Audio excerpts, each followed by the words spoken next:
Committee, 11th of January 2021. Flwyddyn newydd dda I chi gyd. Happy New Year. Is Councillor Renkes with us? My congratulations to her. I'm not sure if she can hear me on her recent marriage. Right, I have to read these regulations. Bear with me, members, colleagues.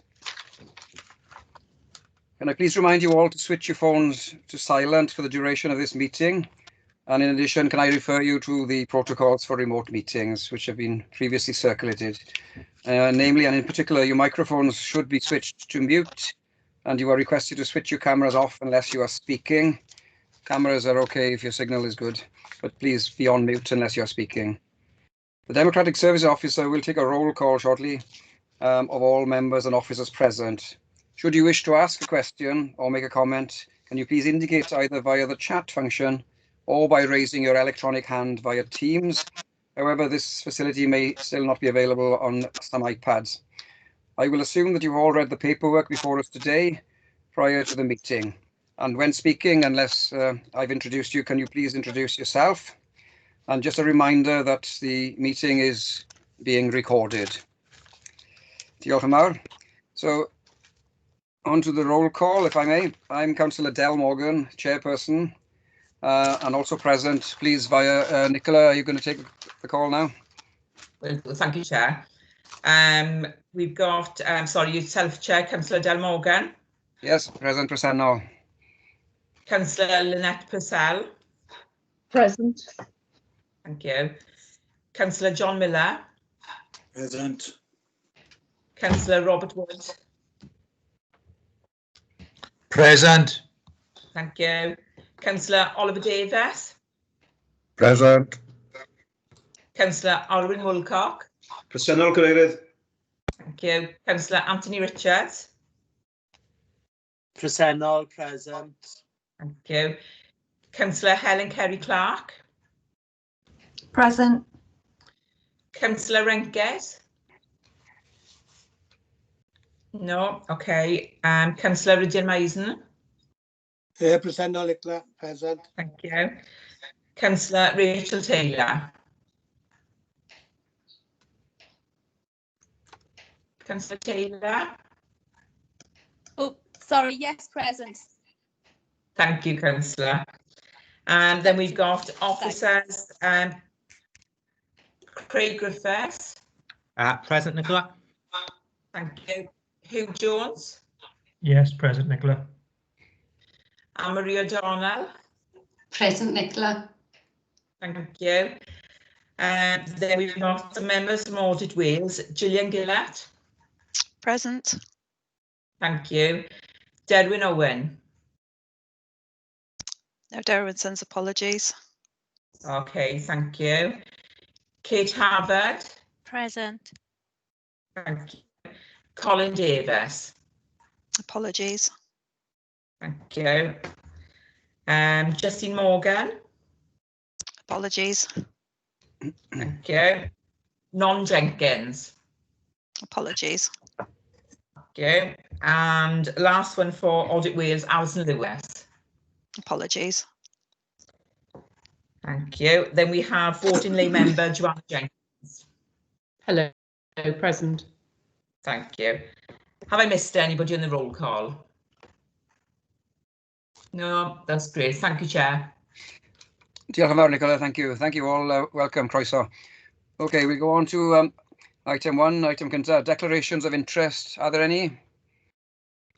So please raise your electronic hand or speak out. If not, we'll go on to item 2, item 2, minutes of the previous meeting. Cymdodion cyfarfod diwethaf. Pages 5 to 12. Members, I'll take you through pages 5, 6, 7, 8,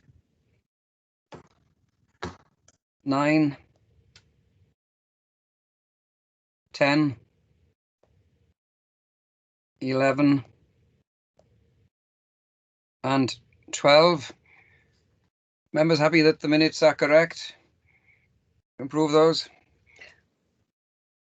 Thank you. Diolch yn fawr. Okay, item 3. Item 3, Local Authority Elections Wales Bill 2020, and we'll have an update on that from Craig Griffiths, Head of Legal Services. This is on page 13. Craig? Thank you, Chair. So this is a report just brought to members today for information. You may be aware that there's been some legislation going through the Senate over the last 18 months, 2 years now, regarding some fundamental changes in respect of local government and the way in which we operate. We are going to be holding a detailed member seminar in the spring, which will go through all the various elements that we're going to be looking at implementing going forward, and to present to you the action plan of which officers are working on at present as to how we're going to go about implementing all of these new measures.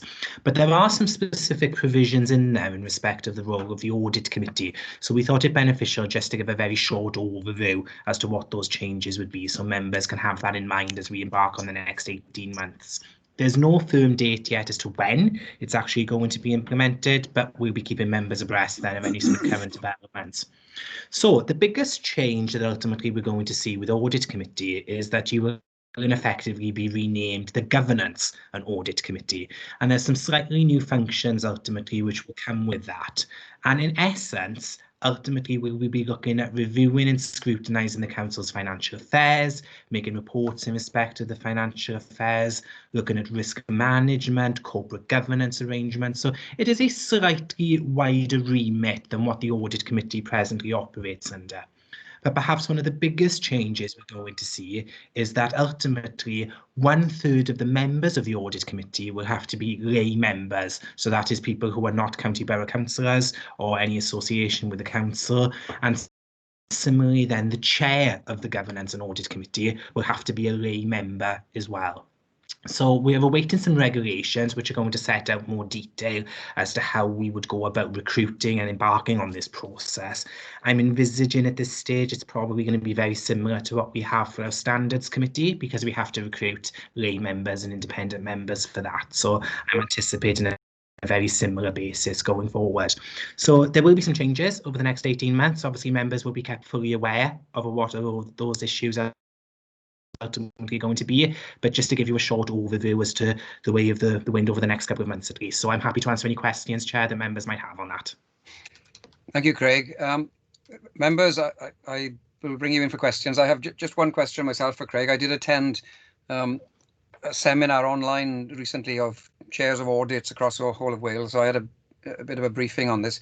When you mentioned the implementation and we don't have a date as yet, can you be precise at the moment whether we have one implementation date for the whole raft of changes, or will it be, as they were hinting in the seminar, that there will be different elements of this act being implemented, step at a time?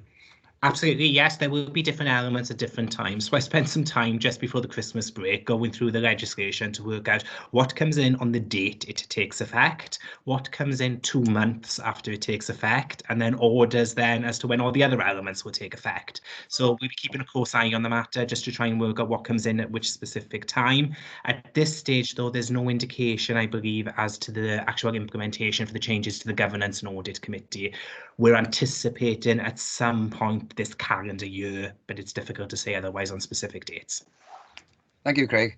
Right, members, questions. I can see a yellow hand up against Joe Jenkins. Joe? Thank you very much, Councillor Morgan. I just really wanted to ask, have you an anticipated royal assent date? And also, I posted a meeting chat question asking, would I be included in any of the briefings, given that I'm currently the only independent member sitting on this panel? If I take the latter part first, of course, we can give you the information as and when it comes in, Ms Jenkins. As to the date of royal assent, we're told it's going to be at some point in spring 2020. When that will be, it's difficult 21. to say. 21, sorry, yes, I've gotten the date then. So I'm anticipating maybe towards early March, but again, no confirmed definite dates at this stage. Okay, thank you, Joe. Thank you.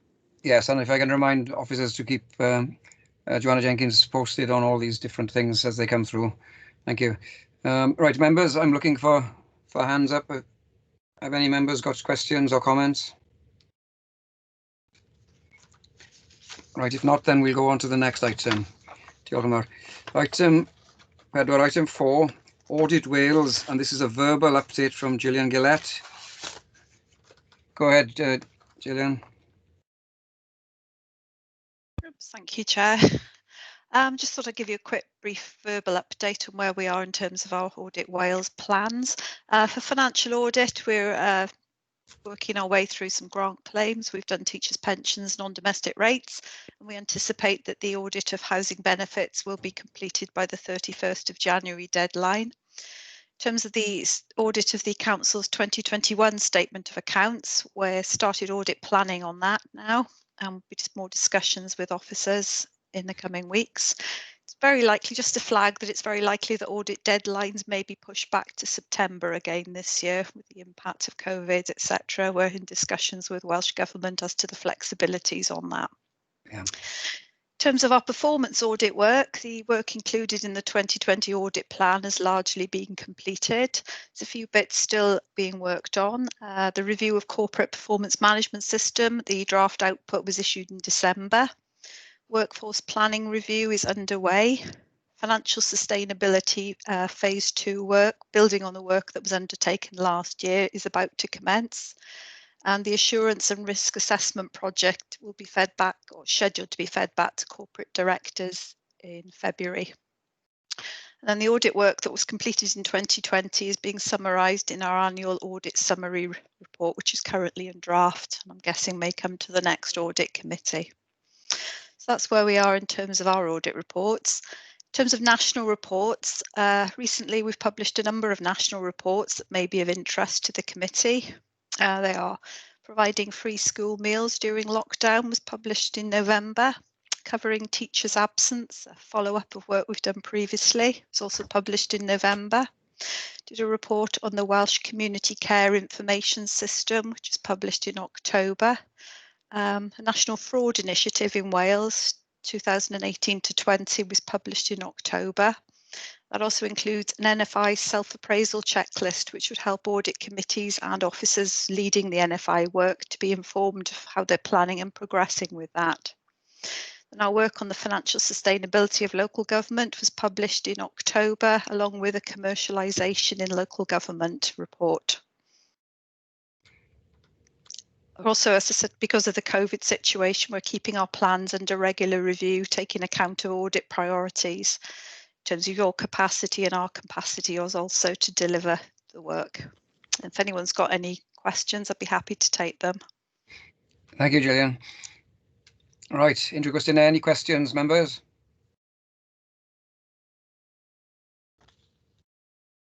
I see none, so thank you to Gillian for that item, that report.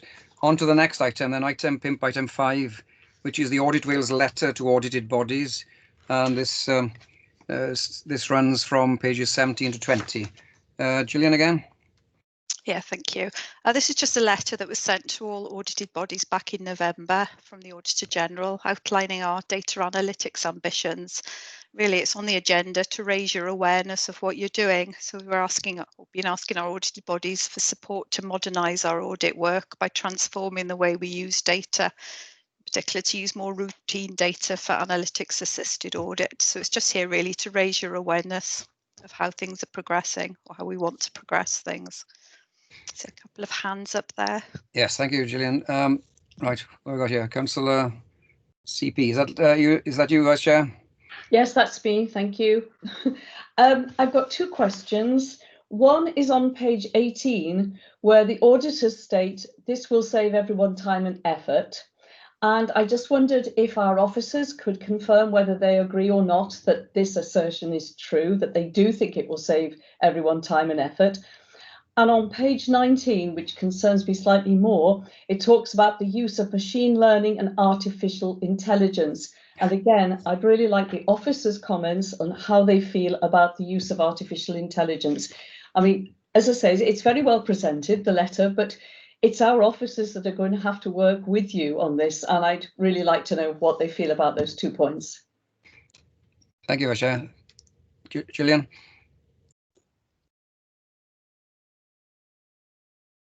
Is that a question to me or to Hugh? Can I come in there, Chair? Yeah, Hugh. Yeah, I think in terms of saving time and effort, I think that's probably one to be seen. This isn't something that we've done to this extent in the past. And I don't think it's something that's particularly imminent either, but certainly over the last couple of years, we've tried to provide more electronic information to the auditors in sort of into the cloud, and it has worked well to date. Now, as I say, the extent of this is probably far greater than what we've done to date, and we'll have to sort of try it, I suppose, and see how it goes. But hopefully, you know, the investment in actually preparing and getting this information in the first place will save time and effort in the longer term, but it'll be short-term pain, but for longer-term gain, hopefully. Thank you, Chair. Thank you, Hugh. And Gillian, the comment about artificial intelligence, AI, is that something that WAO have been talking about across Wales? Something we're looking to sort of move into that route. I mean, it's not just ourselves, but lots of other bodies are moving down that. To be honest, I don't know all the detail, but obviously any time that you know, we want to move down that route, that's the way the world is, and it's moving that way. So I'll let you know more details as soon as we have them. Thank you. Okay, Vice Chair. Right. Councillor CM, is that you, John Miller? Yes, thank you, Chair. Councillor John Miller, Neath East. I've got 3 questions, if you wouldn't mind. Yeah. The one is on page 18, and it says about the storage of the data. Would that be stored in the UK or USA? That's question 1. On page 19, data ingestion. Will there be expectations that each authority will have to change their systems to be able to communicate with Wales Audit? If so, who will pay for any changes? Yeah. And the third question is on page 20, and it says about data downloads. Financial systems will primarily be used within our analytics. Are there any other uses envisaged for data downloads?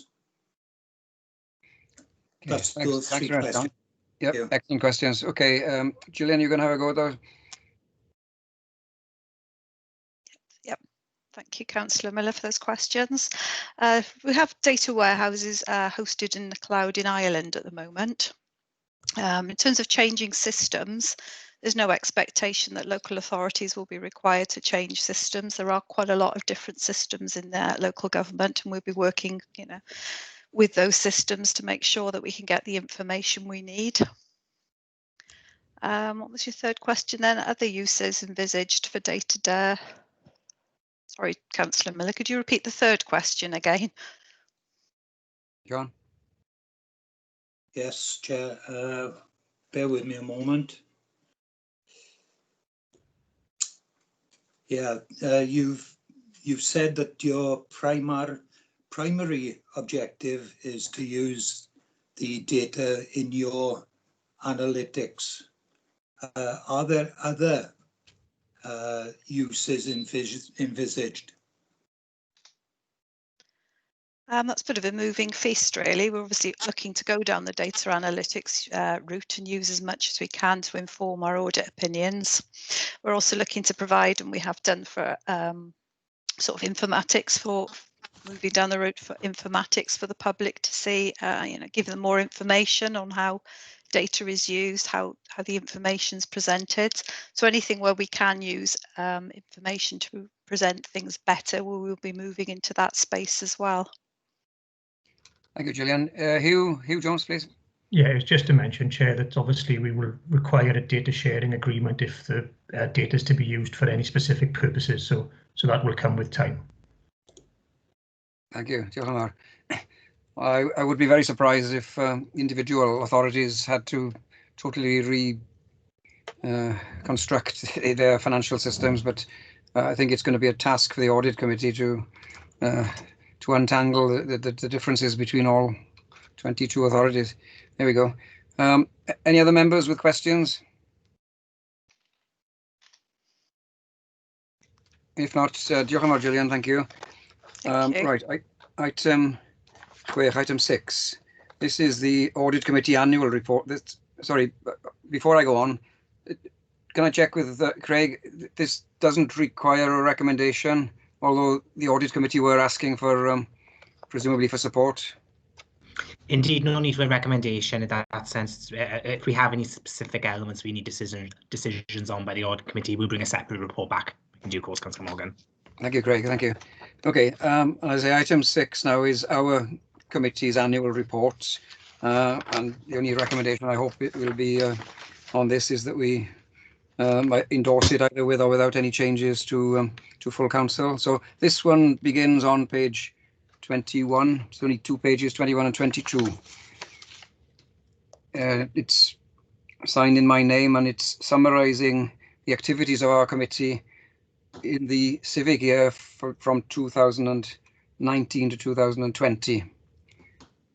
Any colleagues wish to comment or query this? Or are you all happy? Take silence as golden. So if members are happy, we can endorse this and then send it on to full council. Okay, popeth yn iawn? All happy with that? Diolch yn fawr. Item 7. This is the internal audit progress report, starting on page 23 up to 32. So internal audit progress report, please. Can I have Hugh Jones, Head of Finance? Hugh? Okay, thank you, Chair. Yes, this is the progress report in terms of internal audit progress since the committee last met in September. Members will be aware that some of the team were seconded out to the TTP service back in the summer, but we're all back in the audit service by September. Since the last committee, 11 reports have been issued and 2 grants certified. A list of the reports issued is shown on page 25 of the report pack.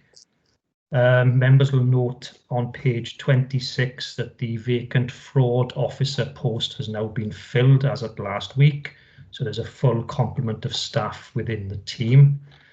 And if I could just draw members' attention to report reference R20 on Appendix 1 in relation to urgency actions. I know that there's been some concern raised previously about the urgency action process, but the internal audit report pleasingly notes that all appropriate protocols were followed during the outbreak of the pandemic. So that's all I wanted to say on this report, really, Chair. Thank you very much. Diolch yn fawr, Hugh, thank you. Colleagues, I'm looking for hands. Vice Chair, Councillor Lynette Purcell, please. Thank you. This is just a comment, really. First of all, I wanted to say how impressed I was that you managed to get 11 audit reports issued despite everything that is going on. Absolutely delighted to see the appointment of a new fraud officer, because that must make life so much easier for you. And particularly pleased that we are going to be looking into the use of agency workers during the pandemic, but also procurement, because I'm sure that we were doing it absolutely by the book, but I think there was a certain amount of urgent purchases and urgent procurement going on, which we really need to be sure as an audit committee have been absolutely validated so that we can sleep easy at night. So I just wanted to welcome those 3 points. Thanks very much. Thanks, Vice Chair. Any other colleagues? Can I just say, Chair, I can take no credit at all for the 11 reports. That's all down to Anne-Marie and her team, so that's where the credit should go. Yeah, thanks, Anne-Marie, thanks. No other hands? Right, okay, diolch yn fawr, thank you. Right, on to item 8. This is the Treasury Management Monitoring 2020 to 2021, starting on page 33 up to page 40. So once again, Hugh Jones, Head of Finance, please. Hugh. Yeah, thanks, Chair. This, as you say, this is the Treasury Management Monitoring Report that comes to this committee for information as well as for Cabinet, and is for monitoring purposes only. It outlines all Treasury activity since the last report, which there hasn't been a great deal of. So that's all I want to say, really, Chair. I'm happy to take questions if there are any, but thank you. Thank you, Hugh. Diolch. Yeah, I was quite taken by some of the very small percentage numbers these days. The economy seems to have gone gone berserk in comparison to how it's been over the last decade, but there we go. Nothing new there. I'm looking for, yes, okay, so Cynghorydd Arwyn Wilcock, please, Gynta, first of all. Diolch yn fawr, Cadeirydd. Thank you, Chair. Yeah, I was just looking at page 35, Chair, and under the heading investments there, paragraph 7, Lloyds Bank, investment maturity 25th of what? It says the investment started is the 27th of August 2020, but the investment maturity is 25th, but there's no actual month date. Right. Apologies, Councillor Wilcock. There's obviously a typo there. I can get that information for you. I don't know off the top of my head, but I'll come back to you on that. But it was a 95-day call account, which we've given notice, so that should be coming back anytime soon. But I'll get you the exact details on that. Apologies for the typo. That's fine, Chair. Just for completion, that's all. Okay. Thank you. That's great. Diolch yn fawr, Arwyn. I have seen a hand from Joe Jenkins. Is that hand still up, Joe? No, it's gone down because Councillor Wilcock That's the same thing. raised exactly the same point I was going to make. Thank you. Okay, thank you. Sorry about that. That's all right. I don't see any more hands. Any other comments or questions on Treasury management? All right, if not, diolch yn fawr. So we're going on to item 9 now. Urgent items. I'm not aware of any here. Hugh, Craig, anything? Anne-Marie? No? No, nothing for me, Chair. Thank you. Nothing from me, Chair, either. Okay. Nothing for me, Chair. Thank you. Thank you all three. That's item 9. Right, item 10 is access to meetings, part 2. Bear with me. So this will be in relation to the following 2 items as we come to them. So we need to go into private session here. And I'm going to check with Nicola that the recording will stop.